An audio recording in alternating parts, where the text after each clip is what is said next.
I was born in Dak Lak, Vietnam. I was born in Greensboro, North Carolina. I was born in Cambodia. I was born in Vietnam.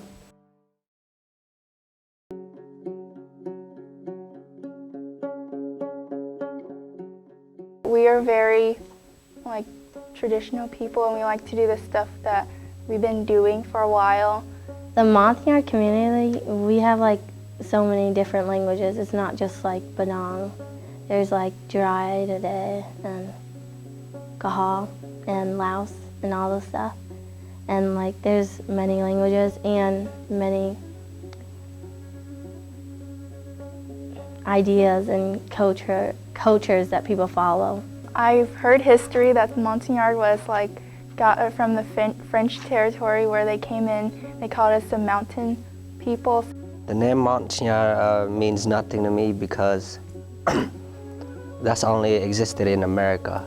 Over at Cambodia or Southeast Asia, we the people call us Banong, Jai or other tribes. When you put Rade, Dry, Banong, Kaha, you put them all together and you unify as one.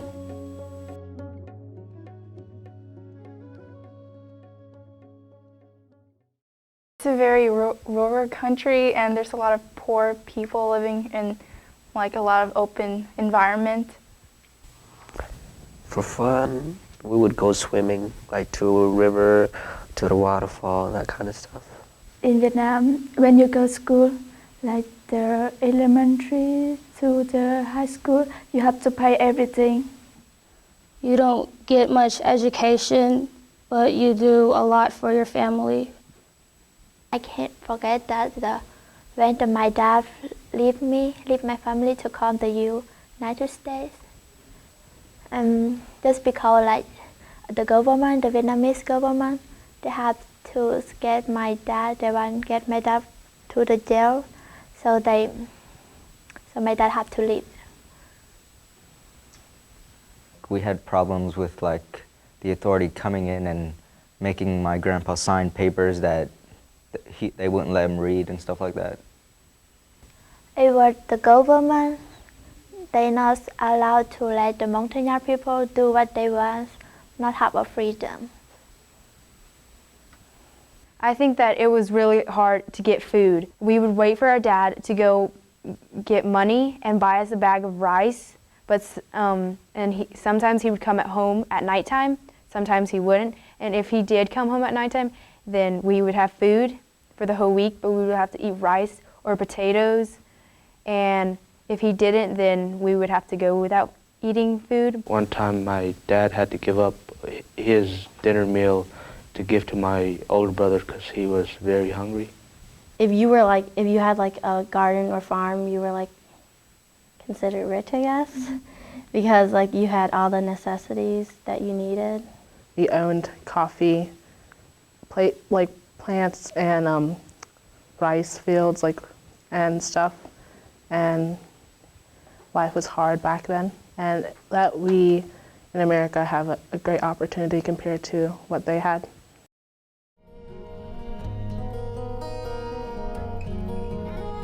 My mom would go to these meetings and she would just buy a whole bunch of stuff, and I didn't really understand, and she would hide it in the back of the house. And this one day we just got up and left out of nowhere. I was really confused, and I remember going to the jungle that I knew that things weren't going to be the same from then on. It wasn't just walking through the forest and walking for miles into a different country, into Cambodia. We had to sneak our way through down there. They would come over to your house and just say it's time to leave because, well, the Vietnamese people were distracted, so you had to leave that night and go through the jungle and try not to be caught or anything. And you were scared, so you didn't know what to do. I was on my mother's and father's back the entire journey, but I was still scared. Everybody was so frightened and everything running, and I remember us hiding in the dark, under the grass to hide away from the Viet Congs. We had flashlights. They were pointed down to see where we were stepping into and the trail that we're going, and we couldn't put the lights up because if we put one light, then a guard would see us, and we didn't want to risk that. And everyone was such in a rush. Like, I remember people not being prepared. I remember the rainy nights in the rainforest. My mom would stay up all night and she would make a fire for us, and we would just sleep on hammocks, and that's all we had. See, my family didn't have time to prepare for the escape from the village, so all we had to survive was on like sweet milk in these can things. It was a terrible experience. And once we got to the refugee camp in Cambodia, we met up with our dad, and things were okay. I mean, life was still hard, but it wasn't as hard as being alone in the jungle with my mom. Each family had like their own little hut made of like straw and wood. And I remembered we shared like one bathhouse and one bathroom, and everyone lived together. I left out of Cambodia in 2002, but I was at a refugee camp for 2 years before I moved to America.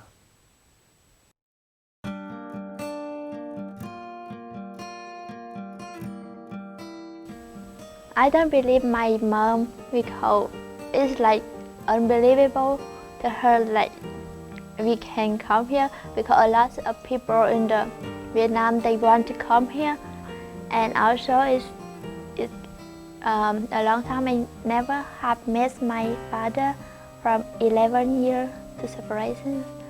I'm really excited. It was different. Like we've never seen anything like that. We came from a village, and then we see all these technologies, and it was just really different and really new for us.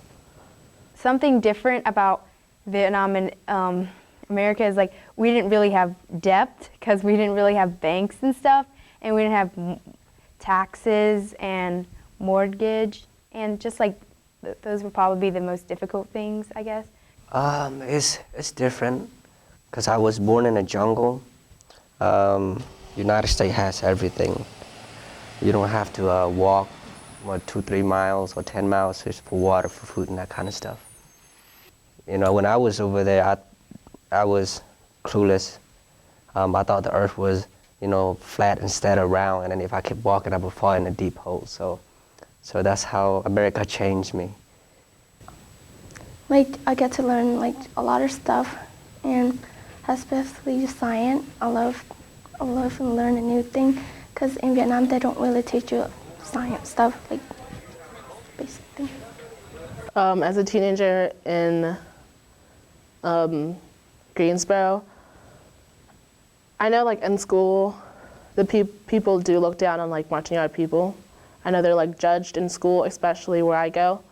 There's only like a small amount of people that are just like you, so it's kind of difficult because you can't really, like, no one knows like your story or like about your part, your culture. Being a teenager here, your parents, the only thing they want you to do is succeed. My parents really want us to learn the language and how important family is in our culture. We would get lectures on that, I'd say almost every day of the week. They just don't want us to forget. Like, it really matters to them a lot, and I know what they mean, but sometimes, I don't know, it feels like they're just forcing it on us. My mom, like, she doesn't want me, like, to forget all my culture. So sometimes she asks me, like, even ask me, like, to see or tell me a story or something, and she told me, like, not to forget them. Sometimes they would have dances, and the style that they would wear would be the weaved skirts with, sometimes they weave some shirts too, and they would do, they have like this traditional dance, I don't know what it's called, but they do movements with their hand mostly, and they move just to right and left. We don't want to lose like our memories and stuff just because we moved to America. I think it's difficult that some of our generation and our problems from back then we're still facing now, such as having differences in parties and we just argue about it, but we can't We can't just let our problems get to us. It's really tough, you know. We risked a lot just to get to America, and we'd appreciate it a lot if they knew what we went through.